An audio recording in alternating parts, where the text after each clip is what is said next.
Yes news में आप सभी दर्शकों का स्वागत है। मैं आपके साथ इलियास बड़ेघर। आइए देखते हैं आज की खबर क्या कहती है। ಅಕ್ಕಿ ಕಳ್ಳರ ಲಾರಿಯನ್ನೇ ಅಂತರಾಜ್ಯ ಕಳ್ಳರು ದರೋಡೆ ಮಾಡಿದ್ರಾ ಎಂಬ ಸಂಶಯದೊಂದಿಗೆ ಸಿನಿಮೀಯ ರೀತಿಯಲ್ಲಿ ಅಕ್ಕಿ ತುಂಬಿದ ಲಾರಿ ದರೋಡೆಯಾದ ಘಟನೆ ನಡೆದಿದೆ.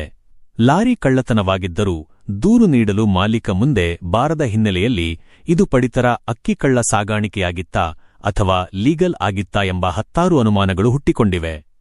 ಬಾಗಲಕೋಟೆ ಜಿಲ್ಲೆಯಲ್ಲಿ ನಿರಂತರವಾಗಿ ರೈಸ್ ಸ್ಮಗ್ಲಿಂಗ್ ಮಾಫಿಯಾ ನಡೆಯುತ್ತಿದ್ದು ಪಡಿತರ ಅಕ್ಕಿ ಸಂಗ್ರಹಿಸಿ ಮಹಾರಾಷ್ಟ್ರಕ್ಕೆ ಕಳಿಸಲಾಗುತ್ತಿದೆ ಎಂಬ ಶಂಕೆ ವ್ಯಕ್ತವಾಗಿದೆ. ಜನವರಿ 10ರಂದು ರಾತ್ರಿ 12:45ಕ್ಕೆ ಕೊಪ್ಪಳ ಜಿಲ್ಲೆ ಗಂಗಾವತಿಯಿಂದ ಕೊಲ್ಲಾಪುರಕ್ಕೆ ಹೊರಟಿದ್ದ ಲಾರಿಯನ್ನು ಬಾಗಲಕೋಟೆ ಜಿಲ್ಲೆ ರಬಕವಿ ಬನಹಟ್ಟಿ ತಾಲ್ಲೂಕಿನ ಸೈದಾಪುರ ಬಳಿ 8 ಜನರ ತಂಡ ಅಡ್ಡಗಟ್ಟಿತ್ತು.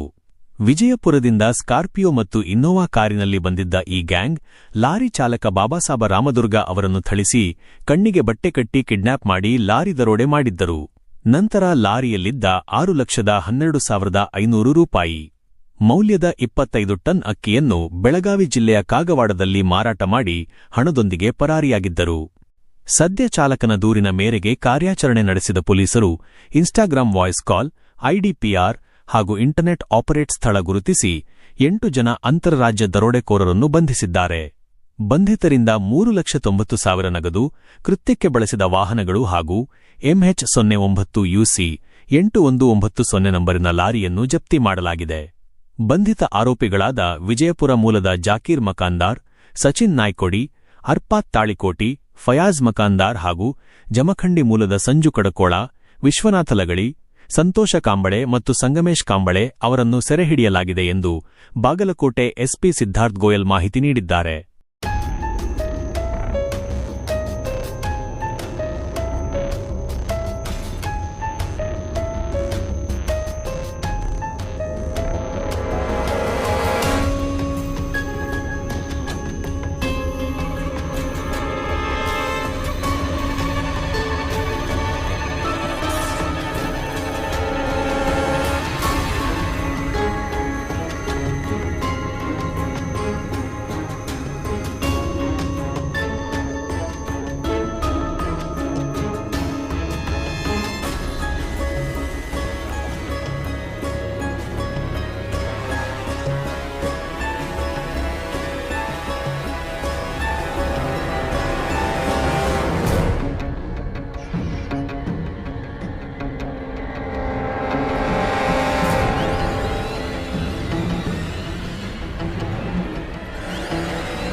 जैसा कि आप सब जानते हैं कि आप सभी का प्यार हमारे साथ कायम है।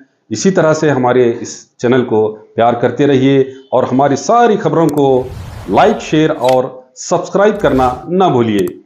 हमारा यही मकसद है कि आपको हर खबर जो है, जैसा है वैसा ही आपको हम दिखाते रहेंगे। ना किसी का पक्ष लेंगे, ना किसी के विरोध में जाएंगे।